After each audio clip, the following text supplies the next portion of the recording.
Hi, welcome to Bummer Studios. I'm starting this channel because I started learning to paint about 3-4 years ago, something like that. Got pretty into it and figured why not record it. So I'm going to be using some of, this crap over here and maybe some of that crap over there to paint some other crap right here. And to kick things off, I'm going to be painting Rogue from CA3D Studios. Unfortunately, I'm a stupid dum-dum and didn't think to get any video of the unpainted model. It'd probably be a nice thing to remember that in the future. Whatever, don't worry about it. Look at this reference photo and just watch me paint it.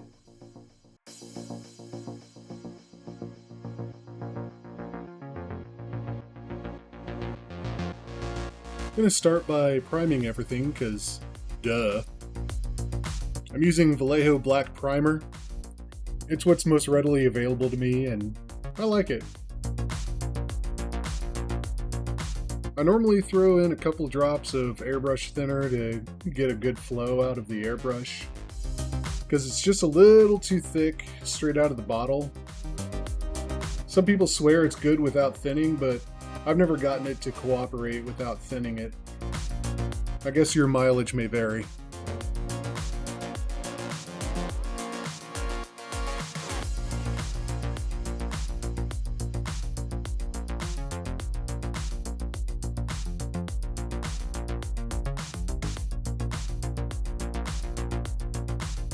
I make sure to get into even the deepest recesses, even though no one will probably ever look in there, unless you're some kind of weirdo.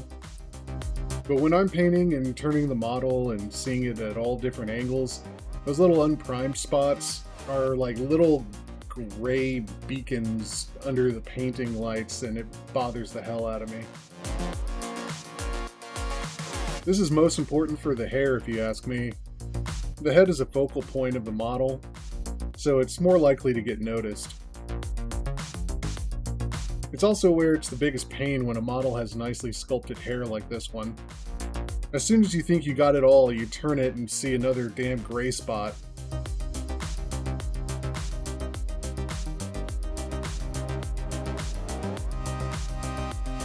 Once the primer is on and dry, I move on to the yellow part of her suit.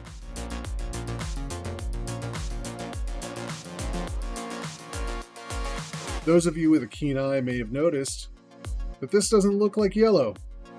That's because it's violet red. To make the shadows easy on the yellow portions of her outfit, I'm doing a quick coat of this before the zenithal highlight, making sure I get good coverage in the shadow areas.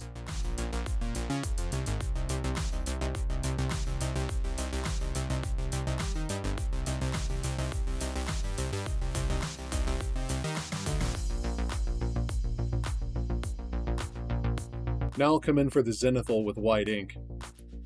I need a zenithal on everything, so I'll just do it all while I've got it in the airbrush.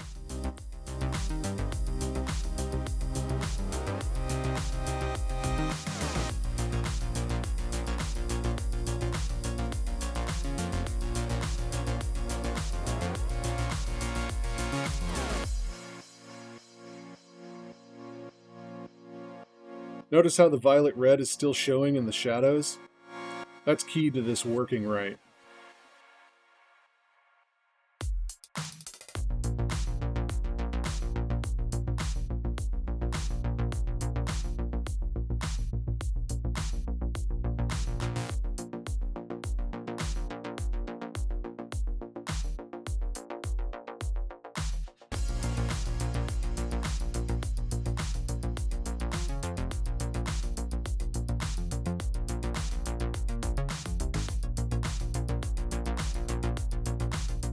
Now to the actual yellow. I'm using a primary yellow ink because it's going to go on semi-transparent without having to thin it a bunch, and still produces a nice, vibrant outcome without needing a bunch of coats. You see how the yellow and violet red come together to make these nice shadows? I saw a few other people use this method and could hardly wait to try it.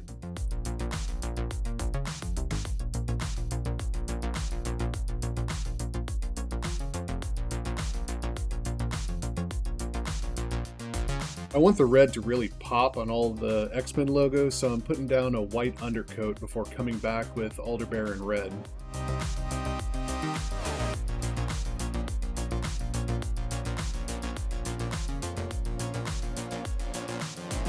I pulled the masking before the paint fully dries so I get a nice crisp line without leaving a rough, torn edge. Never mind that I let the white dry before this, that doesn't count. To make the rock on the base look all rocky and stuff, I'm dry brushing a series of grays going up gradually in brightness. My local game shop had all their scale 75 paints at 50% off, so I picked up a bunch, including the grays I'm trying here. The first few I go in pretty heavy-handed with a makeup brush I got at the dollar store. The second one being slightly lighter than the first, so I don't totally cover up the first.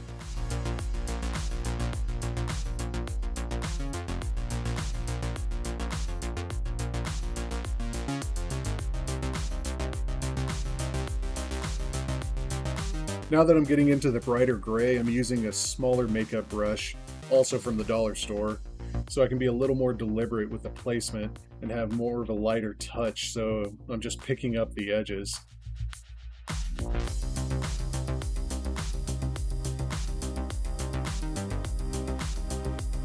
I'm a little more selective with the placement on the top of it, concentrating more on the cracks than the flatter areas.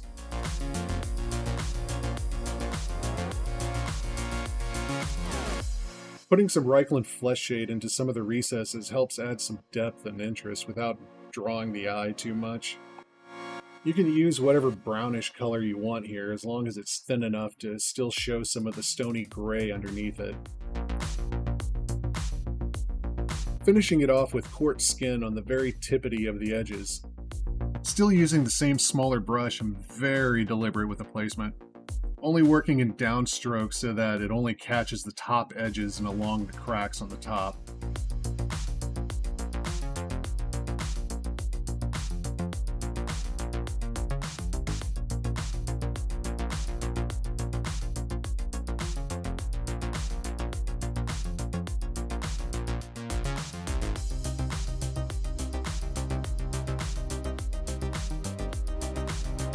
The green portion of the body is getting orc skin speed paint. I masked off the yellow and just going to throw this on there. The Naphthol is really doing the heavy lifting here with the highlights and the shadows. This speed paint is really fantastic. It goes on buttery smooth and the result is just incredible.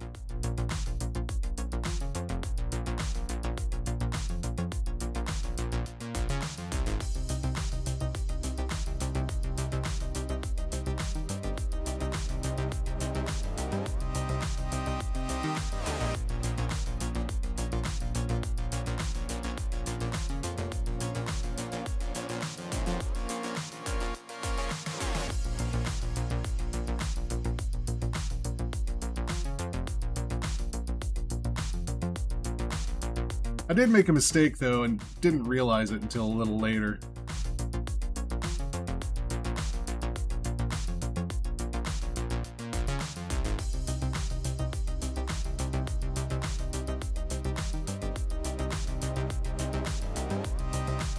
Turns out the yellow on the legs goes down farther than I originally went, so I mask off the green and redo the yellow on the legs. I went ahead and redid the whole process so the shading ends up matching and doesn't look weird.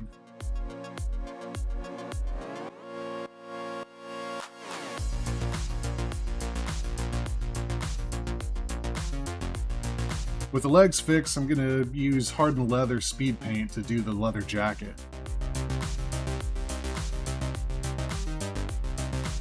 I was actually really blown away by how good this looked.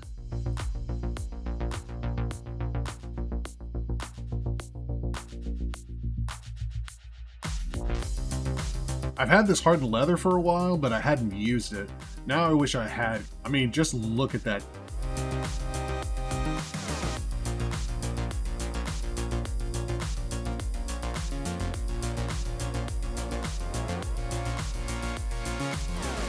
You could leave the utility belt thing the way it is with how nice the leather already looks, but I want to add some separation and interest here.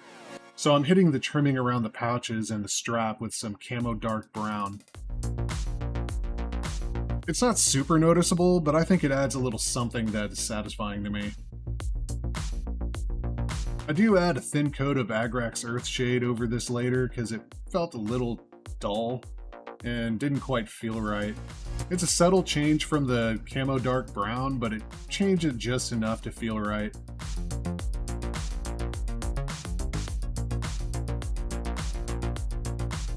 I'm painting the logo on the belt with yellow ink, which, as it turns out, is wrong, but I'll realize that and fix it later. Moving on to the skin, I already did the violet red undercoat when I had it out earlier. Now I'm doing the shading with red ink in the shadows. For the base coat, I'm using Nightquester Flesh. For all these skin tones, you want to thin them way down so you can take advantage of the violet red and red ink undertones. Apply this mostly from the top, but I like to add a little from the bottom to make sure it all blends together well. The mid-tone, I'm using Cadian Flesh Tone. This is done all from the top to start building the highlights while not totally covering the base skin tone. For the highlight, I'm adding some Quartz skin to the Cadian Flesh Tone. Same deal, spray from the top, a little more sparingly, and again, not totally covering the previous color, concentrating on where the light will be caught the most. To bring the rosiness and skinness back to the skin, I use Violent Vermillion. After that, I use straight quartz skin to pick out the highest of the highlights. Forehead, cheekbones, tip of the nose, tip of the chin. Finishing it all off with a misting of yellow ink that's been crazy thinned. This is like the Lacroix of paint. Just a drop or two of ink to almost a full cup of water. And time for the hair. I just got this Golden So Flat Burnt Sienna and I'm pretty pumped to try it. But the first coat was kinda disappointing. It's acting like a transparent paint, which I don't think is right. You can see the sample in the front of the bottle that has it a little transparent, but not this much.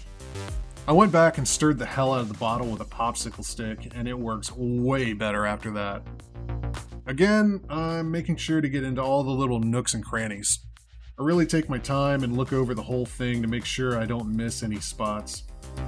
For the highlights, I'm mixing the burnt sienna with a little bit of Parasite brown to make a slightly lighter brown, and lightly dry brushing that over the raised spots. I went ahead and grabbed a smaller flat brush right here so that I have more control over it. While that dries, I'm doing the black trimming everywhere, including the undercoat on the buckles so I can do a metallic on them later.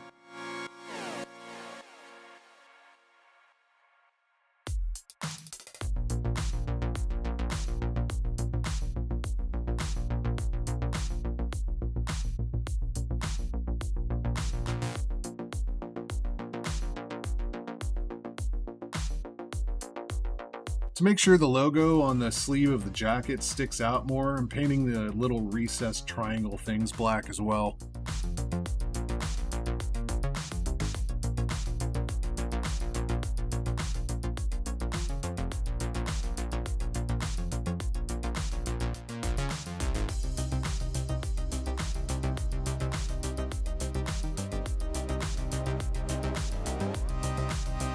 Alright, these little seams were the biggest pain in the ass part of this whole model.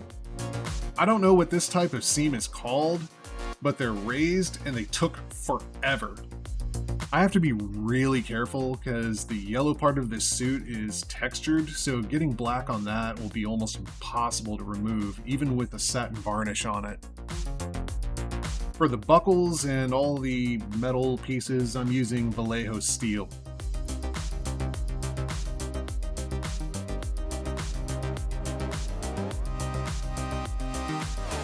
The flow and coverage of this is great. You don't need to thin it, and it gets the job done and looks really sharp.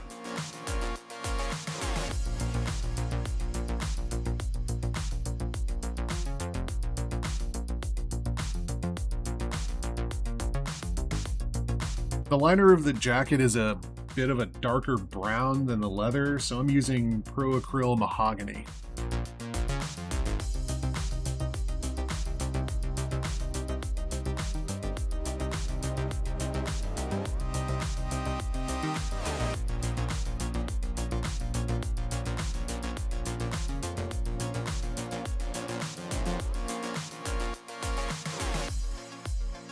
Now that I finally realized that the logo on the belt is supposed to be red instead of yellow, I'm gonna fix that. Again, giving an undercoat of white before coming back with the Aldebaran red.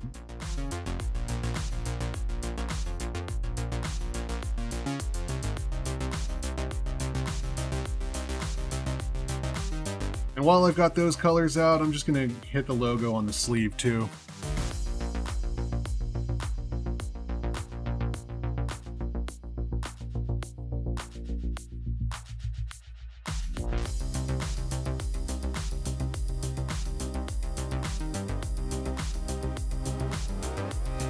You can see here how the black and the little triangle things helps the red stick out more from the leather.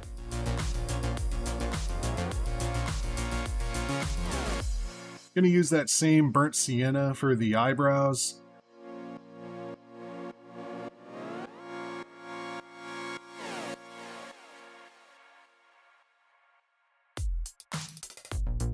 I'm using this small brush that I forget the size of, and I'm going to use that to do everything on the portrait.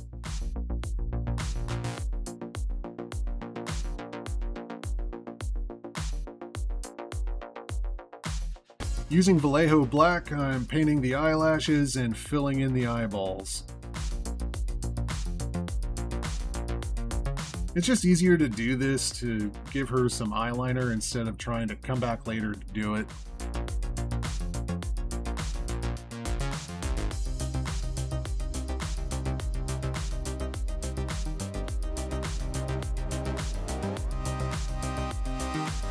While that dries, I'm hitting the lips with Violent Vermillion.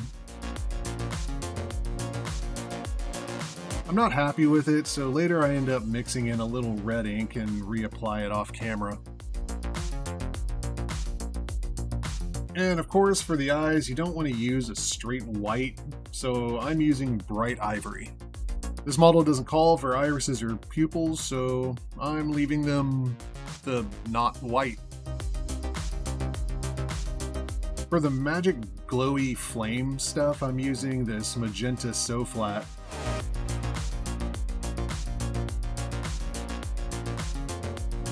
Then I put the magic glow on the eyes and allow for a little bit of overspray for the effect.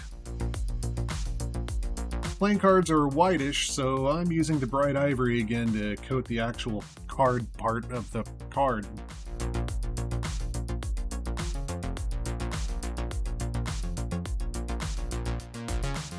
Once that's dried, I cover it with a gloss varnish and use a water slide decal I printed because I'm not good at freehand, so not going to do it.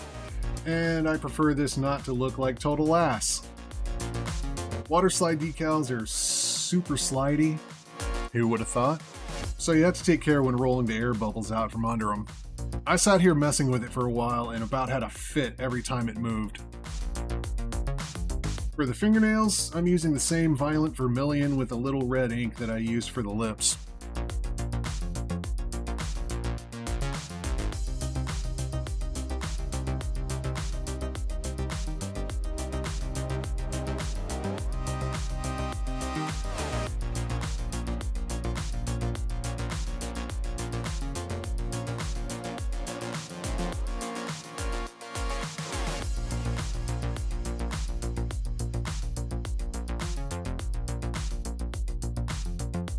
As I was looking everything over to make sure I didn't miss something, I noticed that the base had these little raised spots that were suspiciously in straight lines.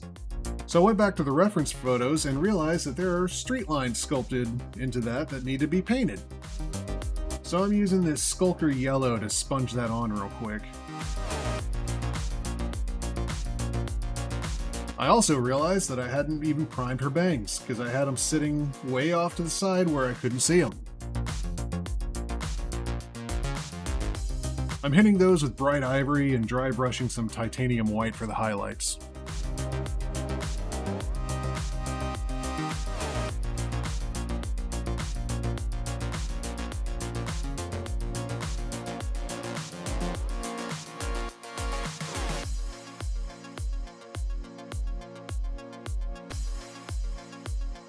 And now I can assemble this thing. I like to use gel superglue to help fill in any gaps that might be there from warping or whatever in the print. And I also use a little bit of liquid superglue to get an immediate hold so I don't have to sit here awkwardly holding it in place for the rest of eternity.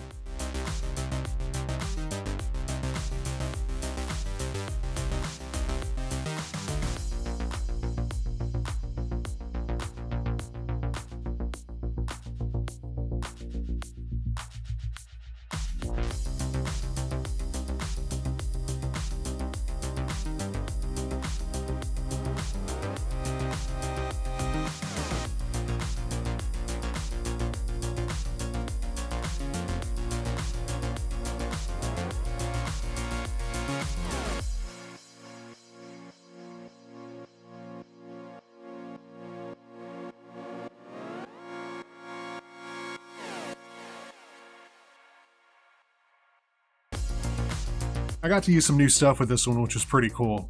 I'm really happy with how she turned out, especially the leather jacket. I'm still pretty blown away by how good that hardened leather looks.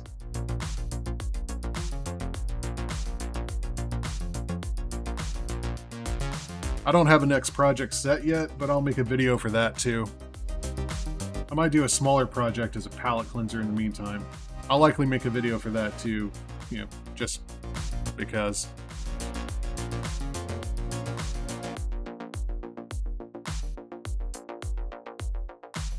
So until the next one, thank you for watching.